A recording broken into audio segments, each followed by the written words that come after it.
Von Pripyat brennt a fire und in Stub is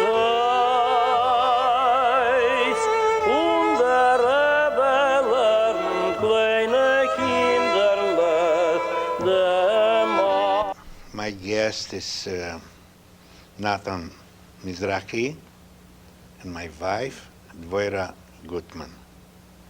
So, it was once we was invited in a house to our friend, and she showed us a book written by her father, The Education of a Polish Jew. His name is Norden. Then I opened the book and I see some note, a song. And I asked her, do you know this song? And she said, no, I don't know. Her father wrote his book of his experience in the time of Nazi, in the time of war, how he survived the Holocaust. And what impressed me that why she don't know what kind of song. And then I start to see what kind of song. And I find it's a very old Jewish folk song.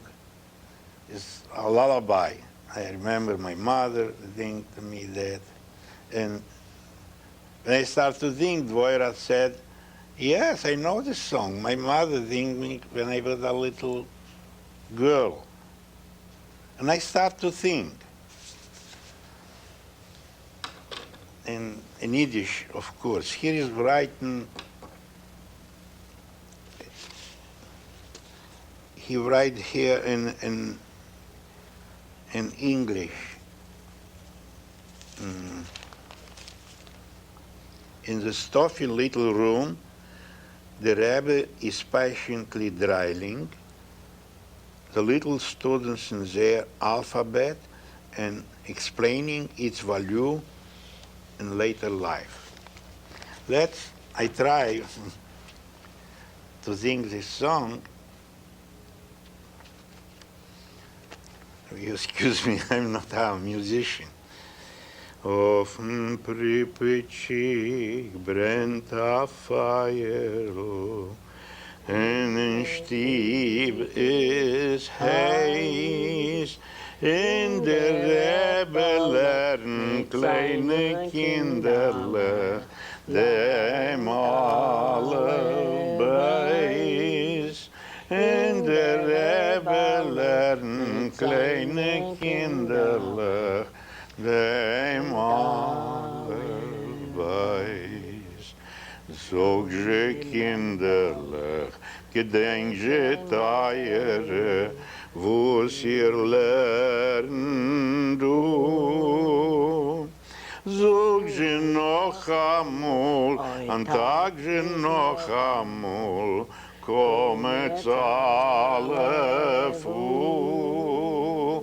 Sog je noch amol, an Tag je noch amol, kommet's alle fu. And then I see when I sing this song, the woman start to cry and cry.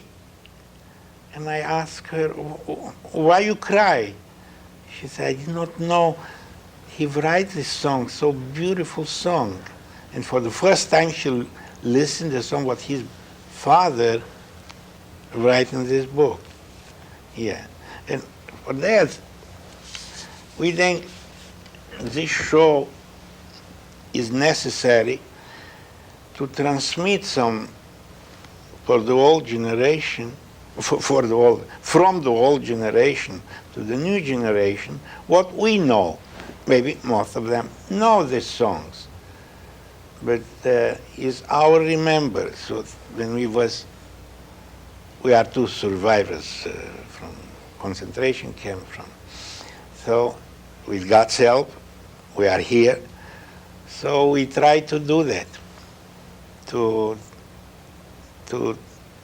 transmit this old Jewish songs to the new generation. What do you think, Mr.? Well, Velvel, that was a very, very beautiful song. I think that Jewish folk songs are very, very important in preserving Jewish culture that has been so decimated from the Holocaust especially. In order to understand these songs a little better, I kind of wanted to ask you, Velvel, where are you from? I'm from Romania. And these songs, these lullabies that we're about to talk about, the first one in particular, do you actually remember that song as being sung to you? Of course, that's the. I have all the songs what I remember from my mother, my grandmother. I have an aunt, Dina, who liked to sing for me, and I like to listen. And that's I remember. But I write down because, you know, my memory is not so good now. And I write down better to, and I remember this Now, Velvel, words. For the benefit of your audience, are Jewish folk songs in any particular language usually? Of course, Jewish, we know only in Yiddish. And also, I think because a lot of viewers may or may not be that familiar with Yiddish, could you explain what Yiddish is a little bit? Yiddish is is the language from the Jewish from Europe. When they was expelled from Spain, they come Germany, and in Germany is named the Ashkenazim. The Jewish who come from Germany, we name Ashkenazi. Why? Not because the Jewish come from Ashkenaz. Ashkenaz was one of the sons of Noach,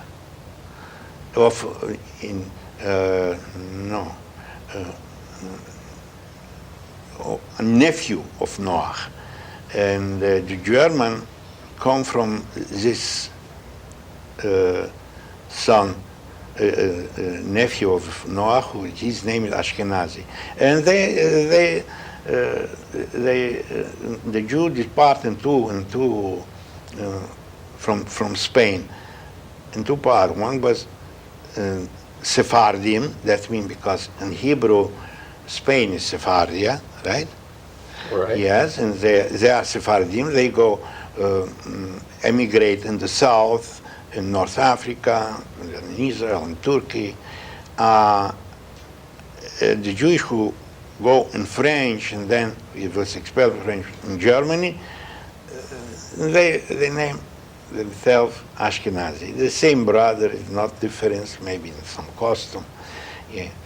And Yiddish is a language who is making from part of old German language, and Hebrew, and some of words from the place where they live, in Polish, Romanian, and Russian. Yeah, well, that area of the Jew. But I remember Bucharest. Let's see, was at synagogue for Sephardim, and not only one. But now is one Ashkenazim, one Sephardim. Now it's already start to be mixed, come together. I'd like to ask